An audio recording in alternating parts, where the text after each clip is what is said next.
అండి ఏంటి ఏం చేస్తున్నాను అనుకుంటున్నారా? పాలు పొంగించుకుంటున్నాను. మొన్న రథసప్తమికి కుదరలేదని చెప్పాను కదా, అందుకని చెప్పి ఈవేళ ఆదివారం కదా అని ఆ సూర్య భగవానుడికి పాలైతే పొంగించుకొని పరమాన్నం అయితే చేస్తున్నానండి. ఇంకా చాలామంది ఒక దాయలు వేసేసి పరమాన్నం అయితే పాలు పొంగించుకొని పరమాన్నం అయితే వండుకుంటారు కదా, మేము మట్టికి 2 దాయలు వేస్తామన్నమాట. మా అత్తయ్య గారు అలాగే వేసేవారు. ఒక పక్క పరమాన్నం అయితే వండుతాము పాలు పొంగించి, ఇంకో పక్క ఏమో పులగం వండుతామన్నమాట. రెండు కూడా స్వామివారికి నైవేద్యం పెట్టి పూజ అయితే చేసుకుంటాము. నేనైతే మా ఇంట్లో పూజ ఇలా చేసుకున్నాను. చాలా బాగా జరిగింది. కొంచెం లేట్ అయింది అంతే, ఎందుకంటే సూర్యకిరణాలు పడాలి కదా పూజ చేసేటప్పుడు అని చెప్పేసి కొంచెం పూజ లేట్గా మొదలుపెట్టాము.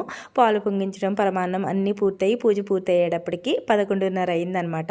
పిల్లలు కూడా ఏమీ తినకుండా పూజ అయ్యే వరకు అలాగే ఉన్నారు. పూజ అయితే చాలా బాగా చేసుకున్నాము. ఇంకా పిల్లలకి కొంచెం పరమాన్నం పెట్టేసి పాలు ఇచ్చేసాను. మేమైతే టీ పెట్టేసుకున్నాము. డైరెక్ట్ భోజనం చేసేస్తాము. మీరైతే ప్లీజ్ వీడియోని